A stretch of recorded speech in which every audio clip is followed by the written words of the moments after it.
A friend of mine sent me this very funny video of a manager talking to several of her Gen Z or Gen Z employees. And they are ringing in to call in sick or tell the manager that they will be late or, lots of excuses. And it's a pretty funny video, especially with some of the excuses that her employees do have. Anyway, this friend of mine sent me this video saying, "I'd love your thoughts on this." And I sat there and thought about it over the weekend. And I have many. And I'll put the link to the actual video. It's a Facebook reel, but I'll put it in the comments of this post. But the thoughts that I have are several, and they're varying. First of all, the premise of most of the video is that, these damn Gen Zs, they just, they're not resilient. They don't have a real commercial outlook. They don't understand obligation and responsibility. And while you could certainly take it like that, listening to some of the excuses, you could definitely take it like that. So my thoughts on one hand are that it really represents a failure on the part of, potentially parenting, definitely the school system. Who is teaching the generation coming into the workforce right now about basic workforce skills? Is anybody?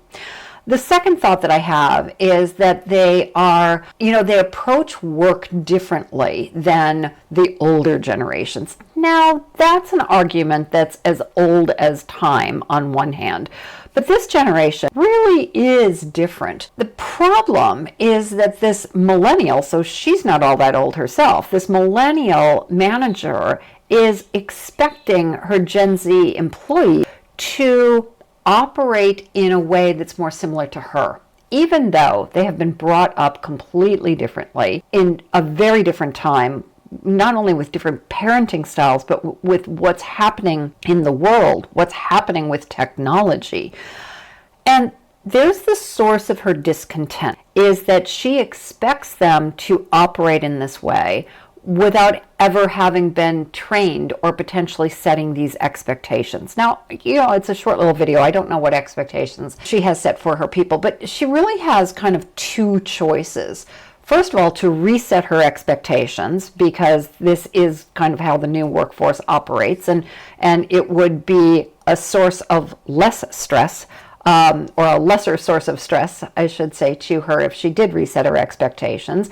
But also she could proactively take some steps in hiring and in training these employees so that she's not caught out by the people calling in and making excuses for not being able to come into work.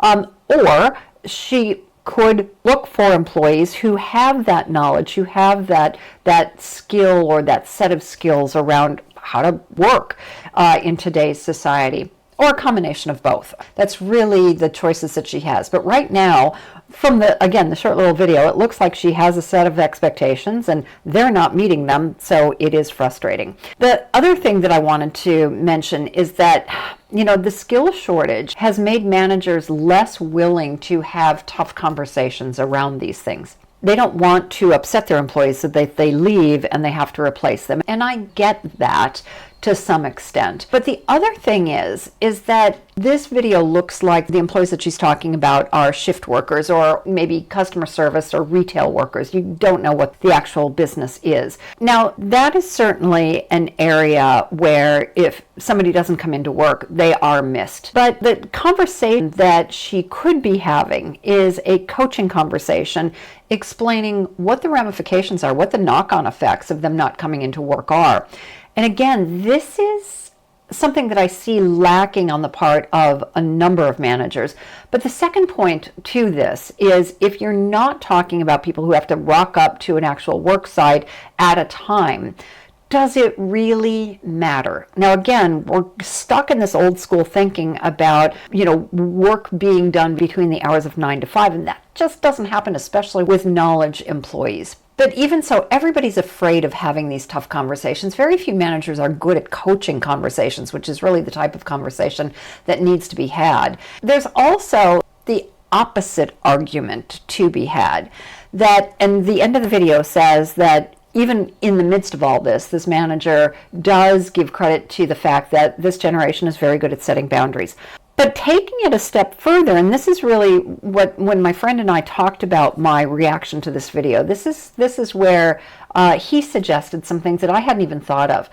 You know, if this group of employees doesn't have a great relationship with boundaries, with expectations, and with following the rules, you know, that could be an issue. That is an issue clearly in this video, and it's an issue with many of you watching this video. But on the plus side, what other rules would they be willing to break? What other envelopes would they be willing to push? And what does that give them in terms of being innovative, being creative, and coming up with some unique solutions to solving their employer's problems?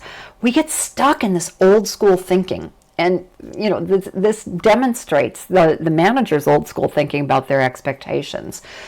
Now, the other aspect of this is that this is potentially a problem for these employees, because as AI and technology really gain traction and as they come online more quickly, there's going to be a segment of the population whose jobs are going to be automated in full or in part. And the employees who are not able to make that transition and who don't have the work ethic or the ability to follow the rules, they may be the first ones to let go.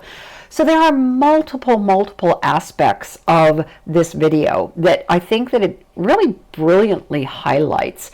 So there are my thoughts. A bit of fun today. I'd love to hear yours. So post in the comments.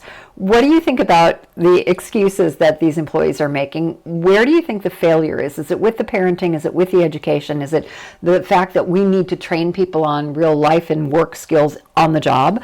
Where do you think the failure is from a managerial standpoint? Should she be having better conversations? Should she be hiring better?